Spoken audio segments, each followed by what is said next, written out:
Aquanova Café, je les compte plus, je crois que c'est le 6e ou le 7e, qui est plutôt focalisé sur booster votre innovation, où on a essayé de mettre pour nos partenaires et nos adhérents en lumière des structures qui à la fois encouragent et accompagnent la valorisation des résultats de la recherche pour les transformer en innovation. Quand on a aussi des résultats de recherche ou des innovations, ben, il faut les accompagner, il faut les protéger par de la propriété industrielle, par de la commande, des normes également. Et puis, il faut encourager les entreprises à travers du financement. Donc c'est un peu tous ces acteurs tous ces gros temps là que je viens d'évoquer, qui seront évoqués par des acteurs clés de nos territoires respectifs, à la fois Centre-Val de Loire et région Grand Est. Donc Monsieur Chartier, qui est directeur de Cevalo, nous montrera en quoi, en région Centre-Val de Loire, Cevalo accélère et simplifie en fait le transfert des résultats de recherche pour un développement économique régional. Ensuite, il y a Marjorie Ethique qui est responsable du service partenariat et valorisation du CNRS, et Maxime Toussaint, si je de mémoire, qui est un ingénieur détection innovation, mais CNRS innovation. Ils nous montreront en tandem ce que fait le CNRS et son service partenarial pour accompagner ce transfert de la recherche vers l'innovation. Ensuite, on a Anne Youf de l'AFNOR Centre-Val de Loire, qui est déléguée régionale, qui nous montrera en quoi l'AFNOR et ce groupe international est au service in fine de l'intérêt général et du développement durable et de l'accompagnement des organisations. Nicolas Magnès, qui est délégué régional de l'INPI, donc l'Institut national de la propriété industrielle. Et puis on terminera par Yannick Lahaye de BPI Grand Est sur l'accompagnement de BPI et les différents types d'accompagnement et guichets de financement. Et puis on terminera très rapidement sur les actualités du pôle. Monsieur Chartier, je vous laisse la parole et je vous laisse partager votre écran pour nous faire une présentation de Cevalo. Et je vous remercie de votre présence aujourd'hui à nos côtés. Alors, je ne sais pas si vous m'entendez. Oui, je Oui, vous entends. ça tombe bien parce qu'au début, je n'avais pas de son. Donc, en fait, je n'avais pas vu que ça avait débuté. Mais ça y Ok, est. Pas de souci. Bonjour à tous, bonjour à tous. Alors, je vais partager mon écran. Normalement, vous devez voir quelque chose. c'est parfait. Merci beaucoup. Alors, bonjour à tous, donc Jacques Chartier, directeur de Cevalo. Donc, je suis reparti en fait du titre du rendez-vous qui était booster votre innovation. Et moi, je l'ai orienté autour de deux choses.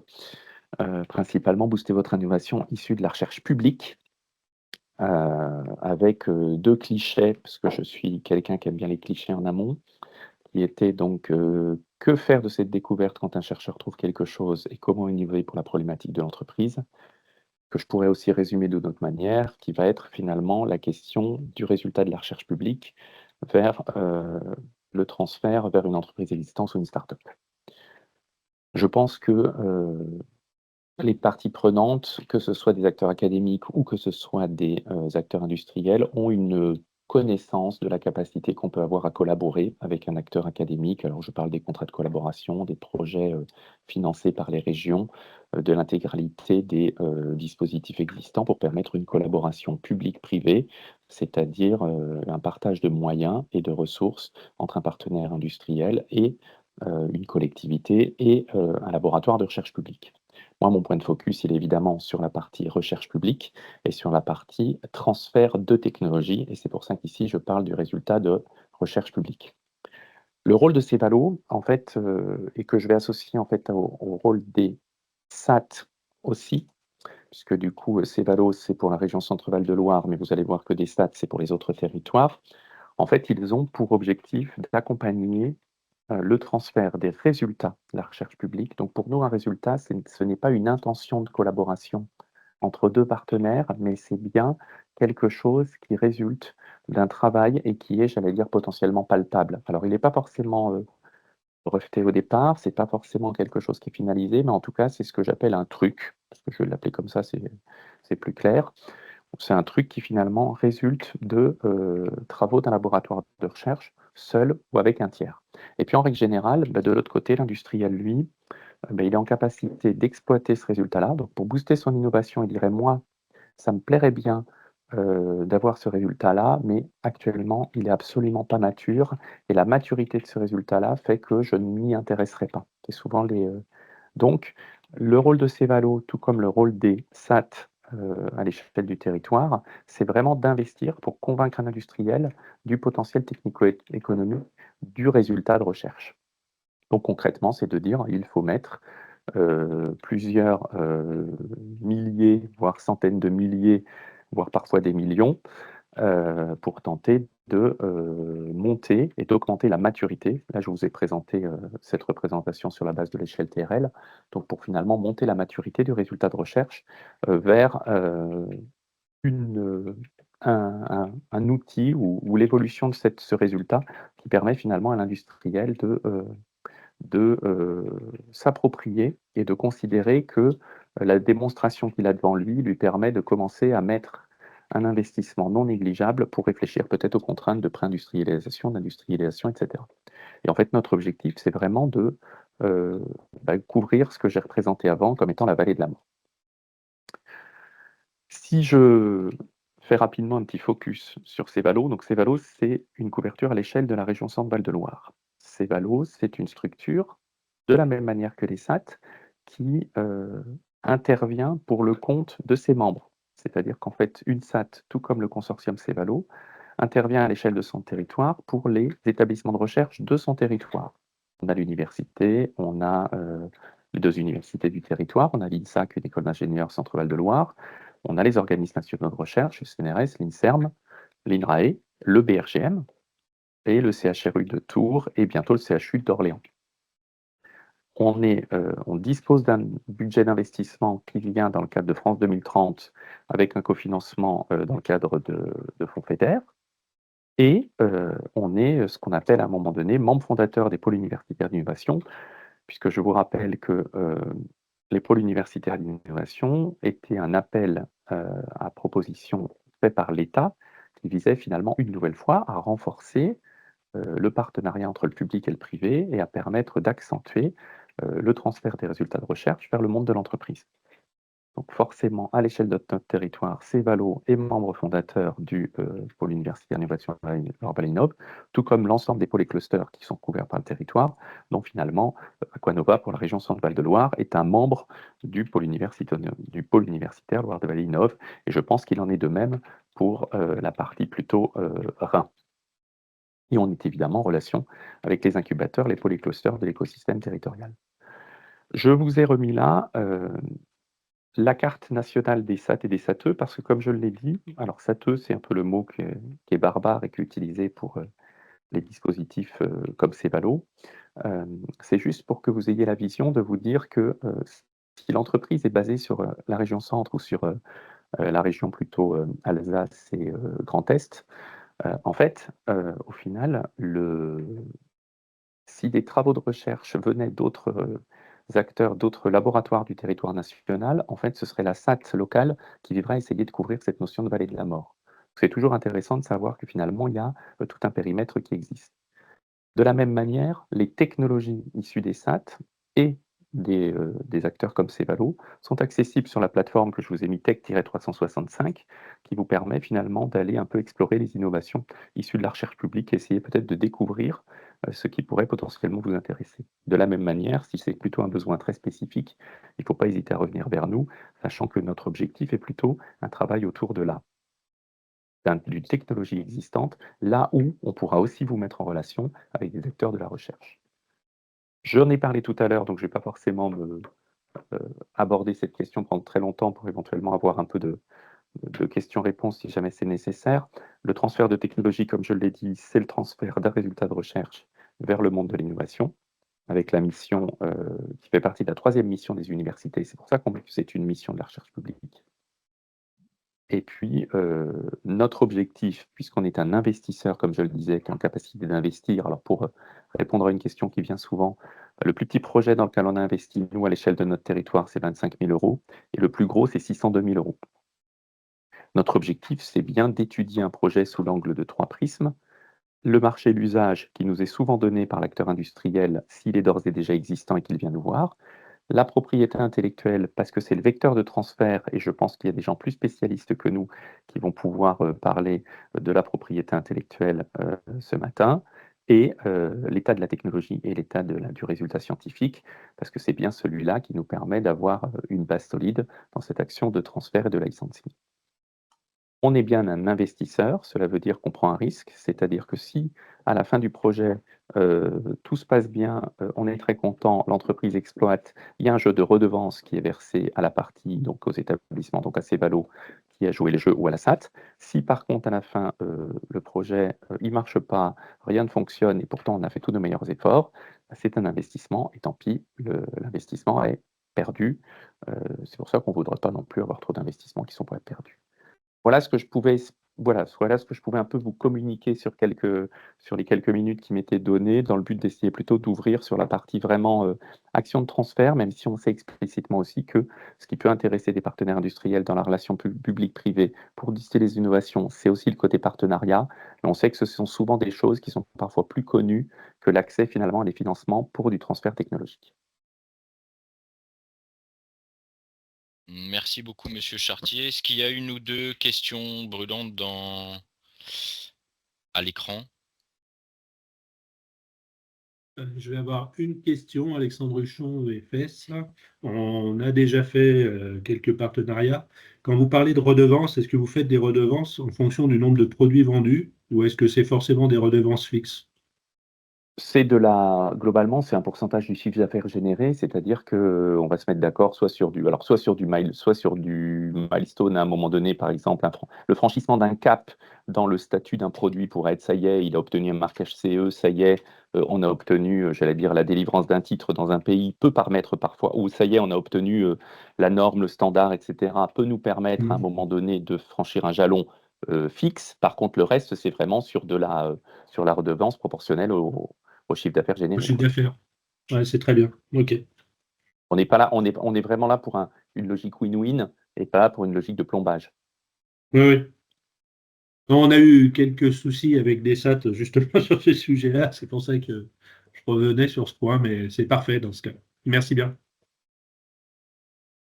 Merci, je vous propose qu'on enchaîne sur le CNRS Centre-Est. Marjorie, je passe les slides ou tu préfères partager ton écran? Je vous m'entendez bien? Oui. Je veux bien, partager mon Eh écran si ben, c'est je possible, retire s'il vous plaît. et je te laisse partager. Merci.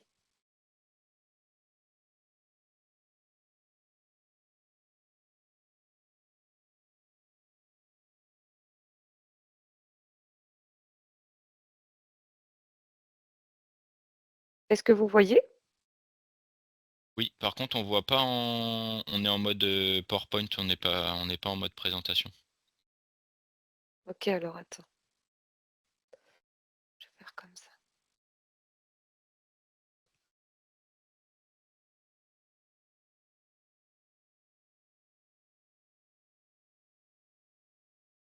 Et là, c'est bon? Ouais, c'est bon. Parfait. Donc bonjour tout le monde. Merci à Aquanova donc, de nous avoir conviés à ce café, sur, l'innovation, et le lien entre, le monde de la recherche académique et socio-économique. Donc aujourd'hui, on va faire, cette présentation à 2 voix, donc, avec, Maxime Toussaint, qui est ingénieur détection innovation pour notre filiale de valorisation qui s'appelle CNRS, Innovation. Donc c'est un rapide, topographie pour, vous représenter, un peu, le périmètre du CNRS en Centre-Est. Donc le CNRS, il couvre un large territoire géographique et il représente plusieurs thématiques, disciplines scientifiques, depuis les sciences humaines et sociales jusqu'à, la biologie, les mathématiques. Et sur notre territoire, on comptabilise, 1 251 agents, qui sont répartis dans ces différentes disciplines scientifiques. Donc, au sein de la délégation Centre-Est, on est en articulation forte avec les lauréats de 2 dispositifs nationaux que sont les pôles universitaires d'innovation, dont vous a parlé Jackie Chartier juste avant. Donc, ces pôles universitaires d'innovation, ils ont pour but de renforcer la relation partenariale, l'innovation et le transfert des résultats de recherche vers le monde socio-économique. Et donc, le CNRS est membre fondateur auprès de l'Université de Lorraine sur le projet Polaris, auprès de l'Université Reims-Champagne-Ardenne sur le projet INOREN et auprès de la commu Bourgogne-Franche-Comté avec le PUI BFC. Et le deuxième grand appel national visait à financer les stratégies de développement à l'Europe, donc de dynamiser l'obtention des financements européens, aussi bien au niveau du monde académique qu'en lien avec le contexte de l'innovation et la relation partenariale. Et en ce sens, on est aussi aux côtés de l'Université de Lorraine et de l'Université de Bourgogne sur 2 appels à projets à plusieurs millions d'euros. Donc le service partenariat et valorisation au CNRS, qu'est-ce que c'est?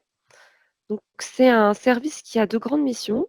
La première, c'est de promouvoir le rayonnement de la recherche à l'Europe et à l'international, en identifiant des financements qui vont permettre de conduire des résultats qui vont permettre d'amener la production de résultats de recherche. Donc on est en lien avec plusieurs financeurs, de l'Europe jusqu'à des financeurs locaux. Donc je vous ai mis ici, les principaux financeurs avec lesquels on interagit et on développe aussi bien l'excellence scientifique que les relations avec le monde socio-économique ou encore l'innovation et l'émergence de technologies de rupture. Notre deuxième grande mission, c'est de faciliter la recherche partenariale, comme l'a dit Jackie Chartier. Ici, c'était très axé sur le transfert de résultats depuis les laboratoires jusqu'au monde socio-économique. Mais notre rôle est aussi d'être le facilitateur de la mise en place de collaboration entre le monde socio-économique et la recherche académique pour faciliter justement l'émergence d'innovation et le transfert, le ruissellement des résultats vers leur utilisation au sein de la société. Donc en ce sens, on interagit en lien étroit avec notre filiale de valorisation, qui est CNRS Innovation, avec les sociétés d'accélération de transfert de technologie. Ici sur notre territoire, c'est la Stat Science, avec les instituts Carnot, qui sont aussi des plateformes ouvertes entre le monde académique et le monde socio-économique, et enfin les incubateurs lorrains et les pôles de compétitivité. Donc le service partenariat et valorisation en Centre-Est, il compte 21 agents qui accompagnent les personnels de recherche dans les 54 unités de recherche sur notre territoire. On est organisé en 2 pôles. Un pôle qui s'occupe de tout ce qui a trait au financement avec les industriels et à l'émergence d'innovation, et un pôle qui a en charge tout ce qui est le montage et le suivi des subventions. Et au sein de notre pôle, on a aussi un axe de développement, d'où un élan proactif.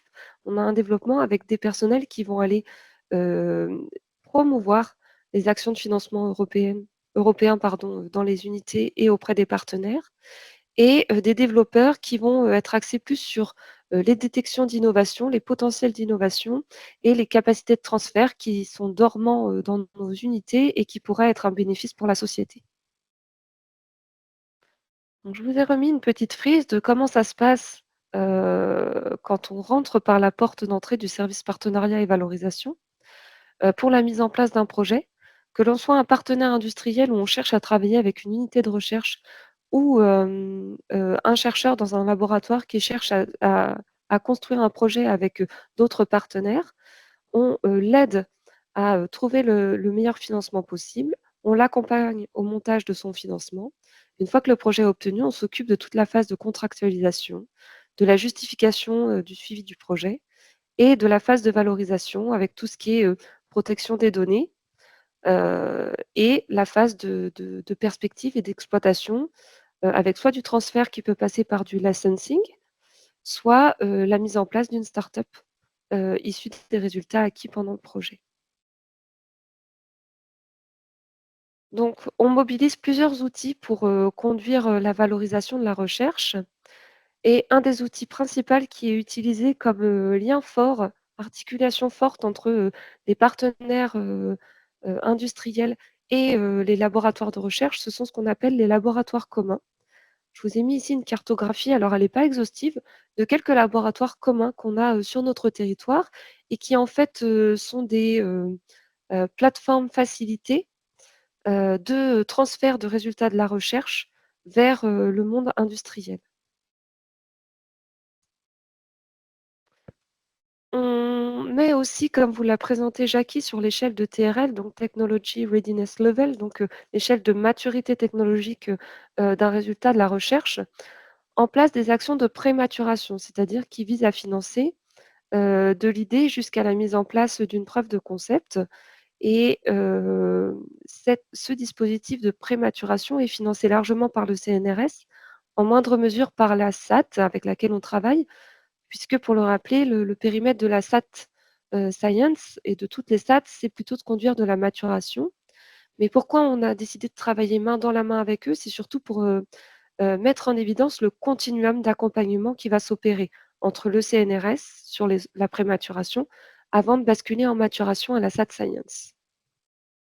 Et donc, depuis 2 ans, on a mis en place un partenariat fort qui a conduit à un doublement des projets financés en prématuration avec un budget de l'ordre de 2 millions d'euros débloqués ces 2 dernières années. Et je laisse la main à mon collègue Maxime. Alors, bonjour à tous tout d'abord. Alors, en premier abord, au niveau des programmes, je vais vous présenter 3 grands programmes qui sont un peu les programmes forts de CNRS Innovation, donc qui opèrent donc les programmes de valorisation de la recherche issue des laboratoires CNRS. Donc, le seul prérequis, c'est que le laboratoire soit tutelle CNRS. Et en effet, l'idée, c'est d'avoir 3 programmes qui vont permettre de transférer ces technologies à travers la vallée de la mort et donc les accompagner. Le premier programme, c'est la prématuration. En fait, on va être sur les premières étapes du processus de transfert. On va avoir un outil qui va permettre de financer des contrats sur une durée de 12 à 18 mois, donc principalement du temps humain, avec un budget de 150 000 euros. Donc, en fait, pour des technologies qui sont encore à l'état de preuve de paillasque et qu'on voudrait élever jusqu'à la preuve de concept. Et en parallèle, on va anticiper la valorisation par la suite en commençant à mettre en place un accompagnement, donc avec différentes briques d'accompagnement qui seront à façon pour les projets. Je vous les présenterai juste après. Et ce type de projet, en fait, a un avantage, c'est qu'il est au fil de l'eau, c'est-à-dire que quand les chercheurs ressentent le moment opportun pour valoriser leur recherche et donc faire le programme de prématuration, ils peuvent déposer un projet il y a un comité tous les mois qui va passer un comité de présélection composé de principalement CNRS Innovation, les instituts et le SPV. Et ensuite, on va avoir un transfert vers le comité de sélection qui va sélectionner pour chaque session un nombre de dossiers.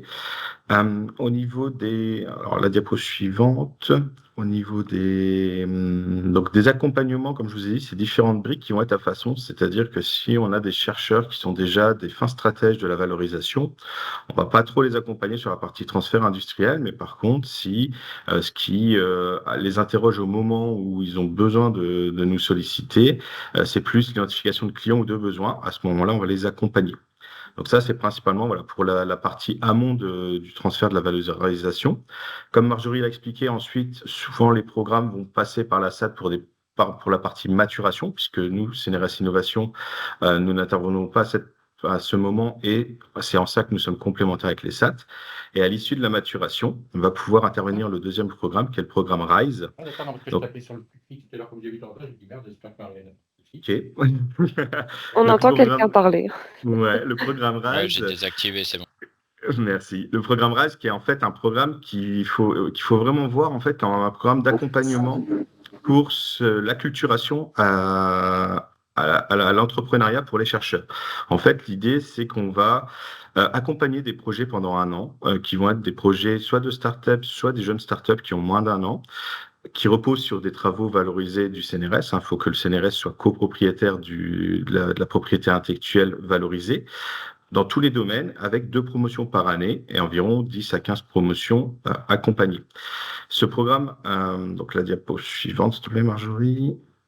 Hop, ce programme, en fait, il va reposer sur 4 grands piliers. On va avoir une partie qui va être Startup Manager dédiée, c'est-à-dire que les chercheurs vont se poser une multitude de questions par rapport à l'entrepreneuriat selon leur degré d'acculturation par rapport à celui-ci. Le Startup Manager va être vraiment un relais et un accompagnant pour leur permettre de monter en charge quant à leur connaissance de l'entrepreneuriat. Donc, il va y avoir des points mensuels, des systèmes d'échange très fluides entre le Startup Manager et les incubés. On va mettre à disposition tout le réseau et le networking de CNRS Innovation et par l'intermédiaire de CNRS Innovation du CNRS. Donc, ça va permettre une forte mise en relation de nos projets avec le monde de l'entrepreneuriat et de l'entreprise.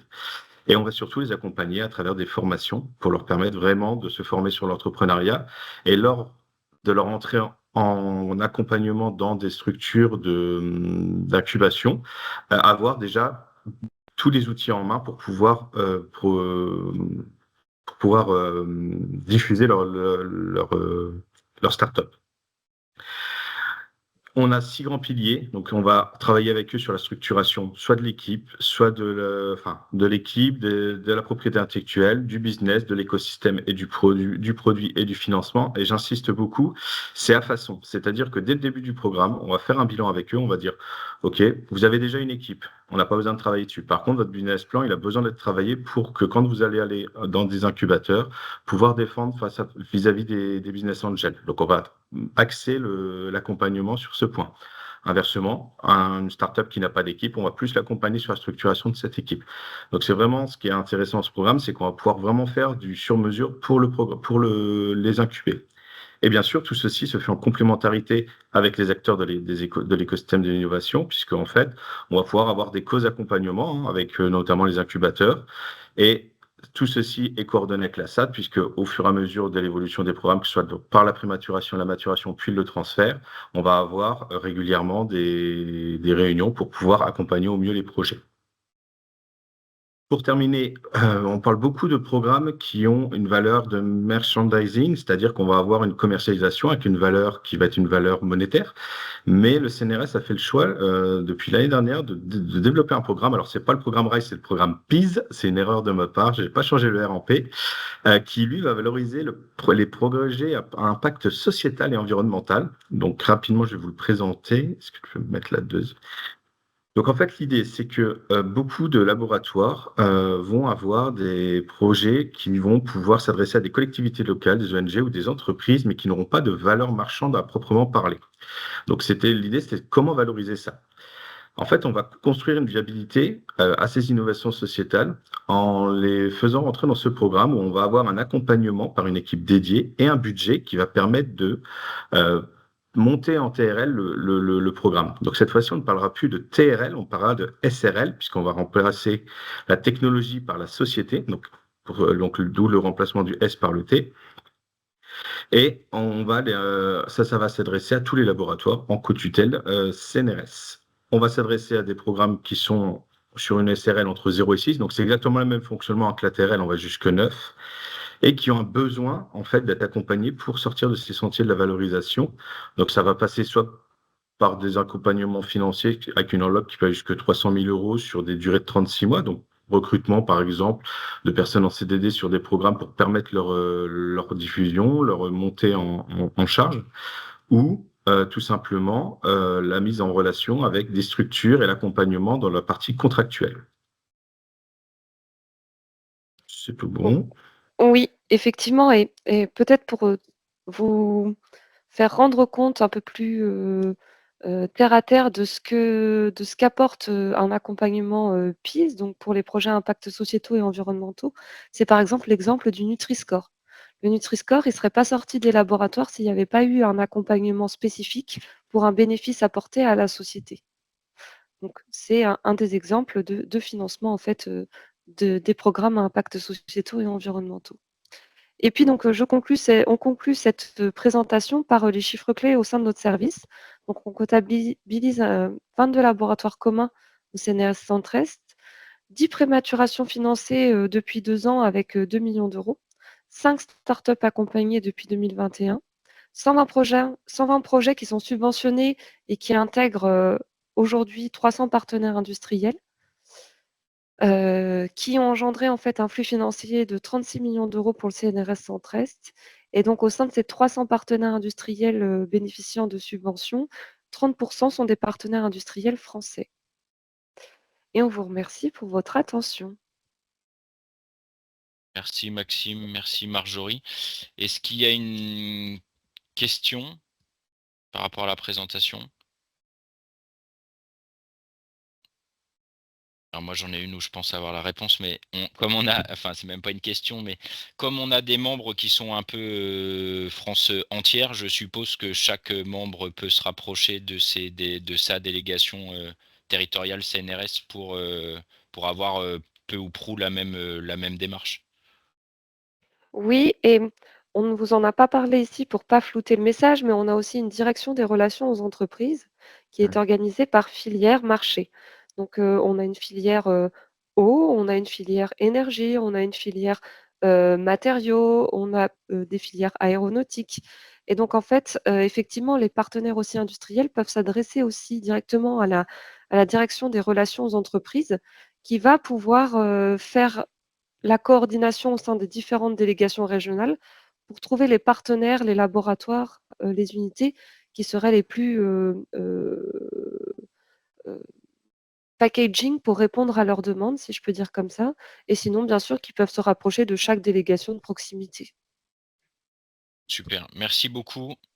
Je vois que le temps défile. Anne, Nicolas, je vous laisse la main pour nous présenter l'AFNOR et l'INPI.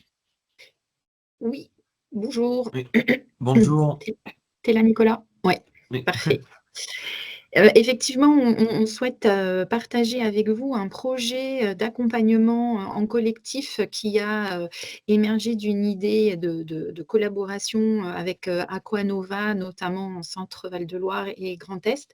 Et l'objectif serait effectivement de pouvoir accompagner les structures dans le cadre de leur stratégie d'innovation à prendre en considération le brevet, donc avec l'INPI, et la normalisation volontaire avec l'AFNOR, et puisqu'il y a un lien très fort, et c'est ce dont nous allons vous parler. On peut passer ou... Voilà, parfait. Eh ben, je vais commencer puisque AFNOR est là. Donc, on est l'opérateur français de normalisation volontaire. L'objectif d'une norme volontaire qui est un recueil de bonnes pratiques rédigées par les acteurs du marché qui concerne la thématique qui est le fond du document. Et en fait, vraiment un recueil à disposition des acteurs. Et notre rôle en tant que opérateur français de la normalisation, on a une mission d'intérêt général. Notre rôle est de faire savoir que des normes existent déjà et donc déjà se préoccuper de leur existence et des fois fait gagner du temps et peut être un prérequis pour rentrer dans certains marchés. Et puis, lorsque l'on est dans une phase d'innovation, ces documents, évidemment, n'existent pas ou alors ne sont pas adaptés. Et bien, à ce moment-là, on a un rôle qui est de réfléchir avec la structure dans le cadre de son innovation pour voir comment on peut l'accompagner à valoriser, mais on reviendra dessus tout à l'heure. Voilà, puis on a des métiers de formation et de certification, puisque quand on est conforme à une norme, il peut être intéressant de le faire savoir de façon officielle en passant par une phase d'audit, de reconnaissance avec une attestation, mais aussi on peut tout à fait le faire de façon auto-déclarée et on verra que c'est ce qui se fait dans beaucoup de cas. Oui, donc merci Anne, bonjour à toutes et à tous. Donc Nicolas Magnez, je suis délégué régional à l'INPI sur la délégation Centre Val-de-Loire basée à Orléans. Donc l'INPI, c'est l'Institut national de la propriété industrielle, donc connu particulièrement sur son métier historique de gestion et de délivrance des titres de propriété industrielle. Donc voilà, on parle en effet de brevets, mais aussi de marques, de dessins et modèles et un peu plus récemment d'indications géographiques. Mais il faut savoir aussi que donc l'INPI, on est aujourd'hui, pour vous donner une idée, 800 collaborateurs. Avec une centaine de personnes qui sont sur une direction particulière, sur le réseau national, donc au travers des délégations sur le terrain. Donc on a 13 délégations aujourd'hui. Et il faut savoir aussi qu'on a 9 conseillers régionaux à l'international qui sont basés dans les ambassades aussi en appui aux entreprises. Et donc, nos missions sur ces délégations vont être de sensibiliser les acteurs divers et variés, alors les entreprises, mais aussi le monde de la recherche et voir les étudiants plutôt étudiants avec un profil étudiant-entrepreneur, mais les sensibiliser aux enjeux de la propriété, alors intellectuelle, qui est plus large que la propriété industrielle, voilà, mais en tout cas sur la propriété intellectuelle au sens large. Et après, donc, on a aussi un programme d'accompagnement des entreprises. On le verra un peu après, ça va être décliné dans l'offre commune AFNOR-INPI. Mais voilà, on a différents outils, différents dispositifs pour pouvoir accompagner les entreprises tout au long de leur vie sur les aspects de propriété intellectuelle. Après, on a aussi plus récemment un rôle sur le guichet unique sur les formalités d'entreprise. Voilà. Et l'INPI, au niveau national, est force de proposition sur le code de l'évolution du code de la propriété industrielle et aussi voilà, sur des aspects, par exemple, de lutte contre la contrefaçon avec notre réseau international. On peut peut-être préciser qu'il y a une convention de collaboration nationale entre l'AFNOR et l'INPI qui est rédigée depuis de nombreuses années, puisque, comme on va le voir avec la slide suivante, il y a un lien très fort entre le brevet et la normalisation volontaire lorsque l'on est en phase d'innovation. Je te laisse la parole, Nicolas. Oui, comme tu le disais Anne, tout à l'heure, voilà, quand on est dans des domaines d'innovation, on doit créer des références. Il n'en existe pas et on doit se créer des références. Et les références, elles peuvent se faire à deux niveaux. Alors, tout d'abord, concernant le brevet, donc on est sur la protection d'une invention, voilà. Donc dans le domaine de la propriété industrielle, on parle d'invention quand on est sur une solution technique à un problème technique. C'est un des critères de base, voilà, pour pouvoir demander et obtenir un brevet. Et donc cette solution technique, elle peut être liée, au développement d'un produit, d'un dispositif, d'un procédé ou d'une application. Voilà. Et je ne sais pas, Anne, si on passe la slide d'après. Non, je sur continue Biomae. peut-être pour faire le lien par rapport à la norme. C'est que, donc, comme a dit Nicolas, le brevet est là pour protéger véritablement le savoir-faire, l'invention de la structure. Et la norme, en fait, va être là pour mettre en place tout un écosystème, je dirais, favorable au développement, à la diffusion de l'invention. Et en fait, le discours, le message que l'on souhaite faire passer, c'est de se dire qu'il n'y a pas de mauvais moment. Alors, en ce qui concerne la normalisation volontaire, il n'y a pas de moment opportun pour se poser la question de quand je me préoccupe de la norme. Évidemment, le brevet, il faut que ce soit un échange. Je te laisse, vas-y. Oui, non, mais sur le brevet, en effet, il y a des précautions à prendre, notamment quand il y a des collaborations aussi entre le monde de la recherche et le monde de l'entreprise, notamment sur la divulgation d'informations sensibles qui pourraient compromettre la brevetabilité d'une invention, quoi. Donc ça, voilà, il y a quand même un timing en termes de brevet qui n'est pas le même que pour la normalisation. Exactement, tout en sachant que comme on se connaît et qu'on travaille ensemble sur tous les territoires, quand on nous appelle dans le cadre d'une innovation et qu'on parle normalisation, l'une des premières questions que l'on pose, c'est d'abord: êtes-vous allé voir nos collègues de l'INPI pour s'assurer qu'on ne divulgue pas quoi que ce soit de façon prématurée. Et donc nous, ce que je disais, la norme, on peut effectivement venir nous solliciter à tout moment. Les premières questions que l'on va poser, ça va déjà être: est-ce que vous avez fait une première recherche des normes existantes pour voir pour s'assurer que vous n'allez pas à l'encontre des bonnes pratiques qui ont déjà été rédigées par le marché, quand même, ça c'est important. Et puis ensuite, on va voir ensemble quelle est la façon la plus opportune de vous aider à créer peut-être ou contribuer à faire évoluer des référentiels qui iraient dans le sens de votre innovation. Et plutôt que de vous faire un long discours, on va vous... Ah non, c'est pas moi qui peux passer le slide. Est-ce que tu peux cliquer une fois, s'il te plaît? Voilà. Oui. On va vous parler de Biomae, qui est une start-up qui, comment dirais-je, j'allais dire fabrique, mais c'est pas fabrique, qui élève, voilà, des gamarres, donc ces petites crevettes, et qui a développé un procédé complètement innovant pour évaluer la toxicité de cours d'eau douce. De cours d'eau douce, pardon, et donc qui a déposé un brevet. Oui. Tu en parles ou pas? Non ? Oui, oui, un brevet. Voilà le principe hein, sur les brevets, en fait, c'est que il y a un dépôt, hein, une demande de brevet, et donc après, il y a une publication 18 mois plus tard. Et donc, c'est pour ça que ce qui concerne voilà, le brevet en question, il est publié, il est visible par tout à chacun. Voilà, donc il y a des références de brevet, donc voilà, vous pourrez facilement le retrouver ou en tapant aussi dans les bases de recherche appropriées le nom Biomae. Mais en fait, donc, Biomae a déposé donc une demande de brevet qui a été délivrée en 2021, donc sur une méthode, hein, je lis l'intitulé, méthode d'élaboration d'une classification pour hiérarchiser un niveau de pollution d'un milieu aquatique à partir d'une population de gamards. Voilà.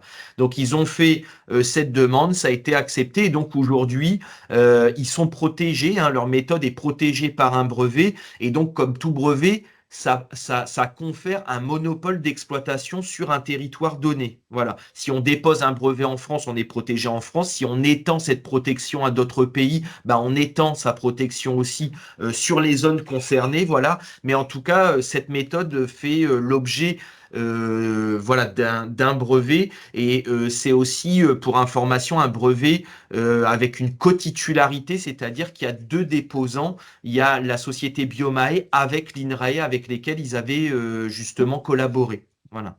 Mm. Et donc, Et donc, oui, ah non, Biomae, alors peut-être oui. juste pour terminer avec l'exemple de Biomae, Biomae nous avait également sollicité pour voir dans quelle mesure la normalisation volontaire pouvait les aider à développer le marché. Et en fait, en discutant avec eux de leur procédé, on s'est aperçu qu'il n'existait pas notamment de normes qui précisaient la façon dont devaient être encagées ces fameuses gamarres, ces fameuses petites crevettes, pour s'assurer que les conditions étaient toujours les mêmes et favorables à la bonne mesure derrière. Donc, on a créé avec eux un premier document en 2019, un premier document qui était franco-français. Et puis, donc, avec eux et avec différents acteurs, hein, il faut savoir qu'une norme, ça ne se crée pas tout seul quand même. Et puis, maintenant, Biomae intervient dans des commissions de normalisation à l'international, toujours sur des sujets sur lesquels ils ont un intérêt. Mais en tout cas, l'intérêt véritablement pour eux, le bénéfice, c'est qu'ils peuvent dire officiellement qu'ils sont conformes à une norme à laquelle ils ont contribué à l'élaboration. Donc, bien évidemment, ça renforce la crédibilité par rapport à leurs solutions, ça rassure des clients et ça rassure également des financeurs. Donc, c'est vraiment développer favorablement leur marché que de se poser la question. Alors, ça ne marche pas à tous les coups, hein, il faut aussi savoir ça, mais ce qu'il faut bien avoir en tête, c'est qu'il faut se poser la question, discuter avec nous et puis on voit ensuite ce qu'il est possible de faire. Et ça fait le lien avec le programme justement que l'on propose pour les entreprises d'Aquanova, qui est donc un programme collectif qui viserait justement à sensibiliser de façon collective des structures en phase d'innovation avec un diagnostic individuel et un accompagnement individuel par rapport à la pertinence de se poser la question du brevet et de la normalisation volontaire, et ensuite de faire un retour d'expérience publique sur ces démarches pour que justement toutes les structures aient bien la logique de se poser ces questions-là et on voit véritablement les bénéfices derrière. Alors, c'est un programme que l'on a imaginé relativement court, hein, en quelques jours, et qui serait financé dans le cadre d'un plan de formation pour les entreprises. Et je crois que nous en sommes à la dernière slide, puisque j'ai déjà dû dire ce qui était indiqué là. Voilà, donc sur une durée de 6 à 8 mois, pour que nous, on ait le temps, que ce soit INPI ou AFNOR, d'aller faire les recherches qui vont bien sur les sujets qui vous concernent individuellement, voir avec vous, du coup, la stratégie qui est intéressante à mettre en œuvre. Et puis, comme je le disais à la fin, c'est de vous aider et de communiquer sur cette démarche qui est méconnue de collaboration avec l'AFNOR et surtout, surtout avec l'AFNOR, mais qui est très connue avec l'INPI quand même. Voilà, et comme quoi c'est une véritable success story derrière, et donc que c'est vraiment important de partager sur ce sujet-là. Et si vous êtes intéressé, si c'est quelque chose sur lequel vous souhaitez que l'on échange par la suite, eh bien, vous invite à prendre contact avec nos amis d'Aquanova parce que, en fait, c'est une manifestation d'intérêt que l'on lance aujourd'hui. Donc, voilà, savoir si ce type de programme peut vous intéresser et si oui, est-ce que vous seriez partant pour en faire partie. Voilà. Anne, oui, si je peux Ouais, juste compléter aussi bien le sûr. fait que INPI et AFNOR, on est présent au niveau national et je vous ai Ah dit oui, tout à tout l'heure à sur fait. les délégations. Et donc, Oui. pour les adhérents du pôle Aquanova, en fait, pour le cas de l'INPI, si vous êtes situé dans la région Grand Est, on a des délégations et des collègues qui peuvent vous accompagner voilà, sur ce programme. Donc, c'est pas, voilà, c'est testé au niveau du pôle Aquanova et on est avec Anne en région centre, mais en tout cas, l'accompagnement peut concerner l'ensemble des adhérents du pôle. Oui, au niveau national, effectivement, c'est Mm. important de le dire. Ouais. Merci beaucoup Anne et Nicolas. On est à la bourre. Donc Monsieur Lahaye, je vais vous laisser la parole. En tout cas, merci pour l'illustration de Biomae qui est vraiment une success story. C'est parti Ah de ouais. l'INRAE qui a Ouais. eu plusieurs points d'inflexion. Ils ont effectivement eu un point d'inflexion au niveau de la norme, au niveau réglementaire. Ils ont quand même inscrit la biosurveillance comme un élément qui rentre de plus en plus dans les mœurs pour aller évaluer le niveau de toxicité des eaux, que ce soit essentiellement en milieu naturel. C'est des outils qui sont utilisés par les agences de l'eau aujourd'hui, quasiment en Oui. routine pour les notions de qualité d'eau. Et Guillaume, effectivement, Jubot intervient au niveau international pour ces sujets-là. Donc, Oui. merci d'avoir partagé ce retour d'expérience. Monsieur Lahaye, je m'excuse pour le retard et je vous laisse la parole. Et je vous remercie parce que je sais que c'est compliqué, vous êtes en déplacement. Donc, merci beaucoup de votre intervention. Tout à fait. Ouais. Mais je vous en prie. Donc bonjour à tous, donc je suis Yannick Lahaye, chargé d'affaires innovation chez BPI France, en l'occurrence sur le site de Strasbourg, donc sur la partie Alsace. Mais pour autant, vous saurez retrouver des BPI France toujours proches de chez vous. Alors, rapidement, pour vraiment très rapidement présenter BPI France, donc comme je le disais, une implantation à peu près proche de chez vous partout en France, avec 49 implantations, des décisions qui sont toujours prises au niveau de la région. Et l'idée, c'est qu'en effet, en tant que chargé d'affaires, on soit l'interlocuteur unique pour l'entreprise. Justement, interlocuteur unique pour tous les métiers. Je vous laisse passer peut-être sur la slide suivante. Donc voilà, on retrouve ici l'intégralité des métiers de BPI France, donc l'innovation que je connais bien puisque je la représente, mais également la garantie bancaire, les fonds propres, donc tout ce qui va être prise de participation, le financement, plus classique, on va dire, l'accompagnement, c'est voilà, toutes les palettes d'outils qu'on peut avoir qui vont permettre d'accompagner le dirigeant, de coacher ses équipes également, voilà, pour l'emmener vers un objectif un peu plus ambitieux. Le soutien à l'export aussi, par de l'assurance prospection, ce genre de choses. Et la partie création qui est surtout la partie ressources et différentes interventions avec les pôles au niveau des régions. Voilà pour la présentation de BPI France. Je vais surtout aujourd'hui me concentrer sur tout ce qui concerne le financement de projets innovants. Donc un projet innovant, il peut être qualifié d'innovant sur différents aspects. C'est pas forcément l'idée aujourd'hui de les aborder. Par contre, ce qui est certain, c'est que si vous pensez avoir un projet ou si vous avez une volonté de justement essayer de construire un projet, quelque chose de structurant pour votre entreprise, eh ben, on a justement une palette d'outils en termes de financement qui peuvent être intéressants pour vous. Donc, on regroupe sous deux catégories, on va dire, donc les aides à l'innovation qui prennent la forme de subventions, d'avances récupérables, de prêts, pour vraiment accompagner la réalisation d'un projet, puisqu'on finance aussi bien des projets vraiment en termes de faisabilité, là où la réflexion est encore peut-être incertaine, ou les projets plus de développement avec une maturité un peu plus importante et qui sont d'ailleurs toujours adossés à un programme de dépenses. À l'inverse, on a aussi une gamme de prêts qui, elle, vient vraiment permettre de renforcer la structure financière d'une entreprise dans le cadre de ses développements, mais on vient plutôt du coup soutenir typiquement le développement commercial suite à la réalisation d'une innovation. Et donc forcément deux cas de figure, je pense qu'ils ne vous sont pas inconnus, à la fois l'accompagnement d'une start-up innovante, évidemment, presque par définition, encore que, mais donc dès sa création, et l'accompagnement de projets innovants au sein d'une entreprise alors, qui est déjà mature, bien installée, qui par définition n'a pas forcément déjà innové et qui souhaite par contre innover, chercher de nouveaux marchés, trouver de nouveaux produits pour vraiment accroître son ambition et puis finalement trouver d'autres marchés, etc. Voilà, donc il y a vraiment plein de cas de figure, mais globalement, les deux, start-up ou entreprise qui innove et qui veut continuer d'innover ou qui veut commencer à innover. Et donc pour ça, on a un continuum de financement qui est adapté un peu à tous les profils des entreprises. Donc comme je le disais, on intervient même dès l'émergence, on peut le qualifier comme ça, donc de projets, d'idées, etc. Voire même avant, on a ce qu'on appelle les missions de conseil, où l'idée, ça va être finalement de mettre en place avec un consultant extérieur une stratégie et définir en fait avec lui où sont les piliers un peu de l'innovation de votre entreprise, quelles sont les pistes pour aller creuser de l'innovation, peut-être un peu les projets cachés au fond des tiroirs qui finalement pourraient avoir un intérêt et qui pourraient être intéressants de ressortir des tiroirs. On a aussi une palette, enfin un diagnostic donc, qui s'intègre dans l'offre accompagnement. Le diagnostic Axe Innovation, l'idée c'est vraiment d'aller subventionner une prestation extérieure d'un expert métier, d'un expert technique pour des études de faisabilité. Est-ce que ça va marcher? Et faire des études de marché, voilà, ce genre de choses. Construire une démarche avec l'aide, on va dire, d'un prestataire extérieur. Et puis ensuite, on déroule, on va dire, une gamme selon la maturité des projets, avec des premières subventions pour vraiment accompagner, supporter le risque au démarrage, quand il y a beaucoup d'incertitudes techniques, je le précise tout de même, pour finalement, voilà, prendre une partie de risque avec vous et vous inciter, entre guillemets, à aller chercher un peu ces nouvelles idées, les tester techniquement, faire un peu de R&D avec vos équipes, embaucher sur des projets spécifiques pour derrière tester un peu la maturité, éventuellement pivoter et puis ensuite développer.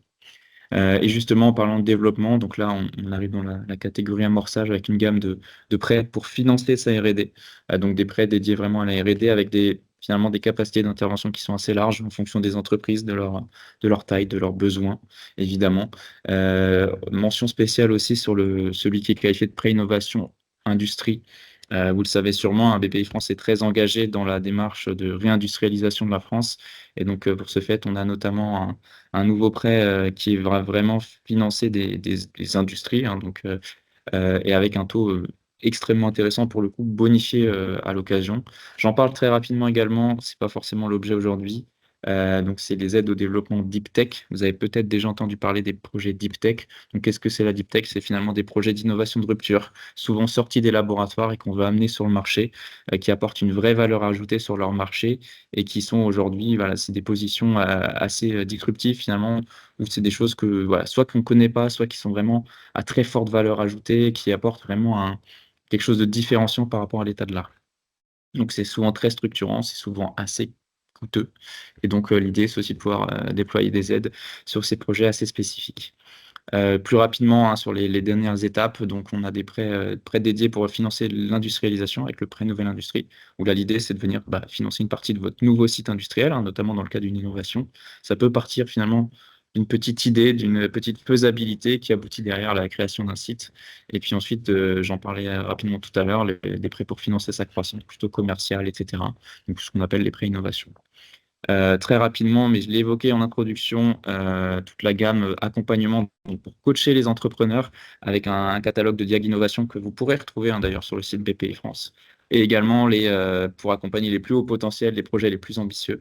Donc les appels à projets qui sont en fait sectoriels et qui sortent un peu au fil de l'eau tous les ans.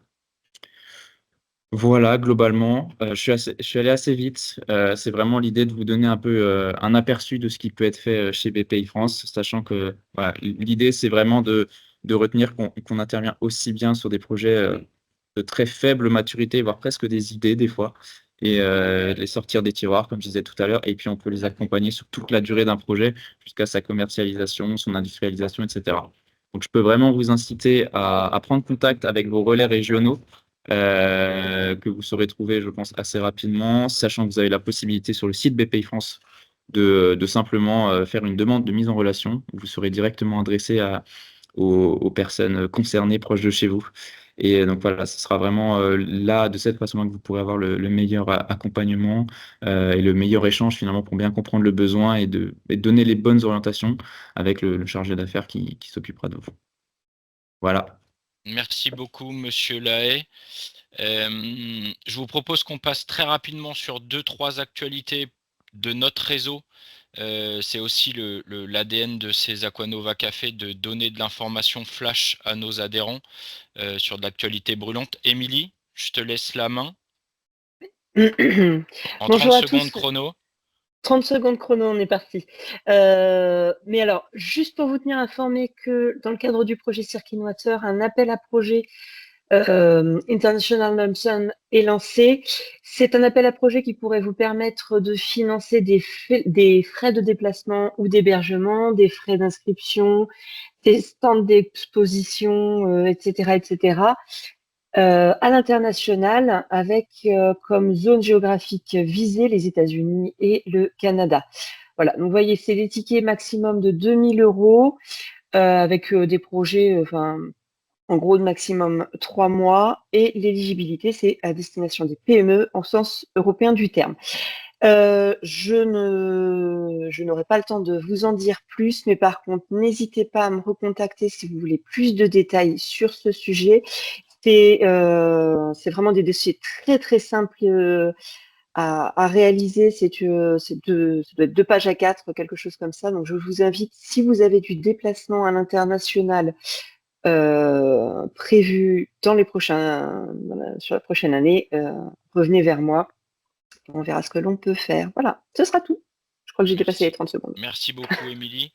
Juste vous informer, dans la lignée un peu de ce qu'on a eu comme présentation ce matin, BPI a un accélérateur haut où il y a une 3e promotion qui démarre la semaine prochaine. Il reste encore quelques places.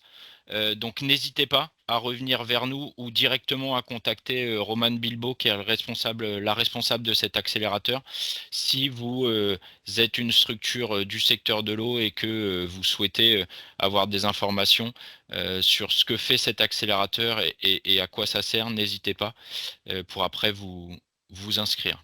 Et puis pour finir, je ne vais pas détailler, vous retrouverez dans l'envoi de la présentation du jour nos prochains événements ici, qui soient thématiques ou plus transversaux, notamment une web série sur ce que peut apporter l'APEC, va nous faire des présentations sur le changement.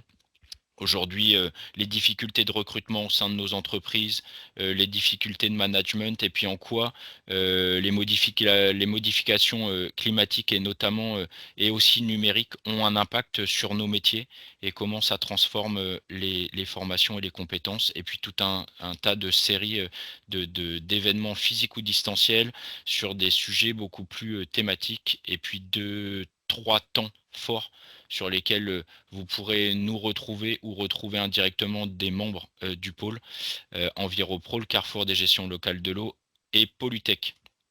Je m'excuse pour ce pas de course pour la fin. En tout cas, je voulais remercier les différents intervenants. On voit bien la complémentarité entre ce que fait le pôle, les différents intervenants d'aujourd'hui, de transférer vraiment la recherche jusqu'à son marché en allant à l'innovation, à la fois pour la résilience de nos acteurs économiques, la résilience de nos territoires, et avoir une attractivité et une résilience au niveau national. On voit bien qu'il y a des étapes clés. Anne, Nicolas l'ont montré au niveau protection, au niveau normes. Il y a des étapes clés, ça a été montré par le SPV et par BPI, des étapes clés en termes d'amorçage, en termes d'accompagnement. En termes de compétences, n'hésitez pas à vous rapprocher de ces différents organismes. Et puis, le pôle est, entre guillemets, à l'interface de tous ces acteurs pour essayer de trouver les bonnes portes, pour valoriser au mieux vos idées et les transformer pour en avoir une réalité économique et transformer et répondre aux enjeux de l'eau au sens large. Est-ce qu'il y a une dernière question? Est-ce que Hervé, tu veux le mot de la fin? Parce que j'ai vu que tu étais connecté et que tu avais, maintenant que j'ai coupé ton micro et qu'on a entendu tout ce que tu racontais, je peux te laisser le mot de la fin avec un micro ouvert et où tu sais que tu es en plénière.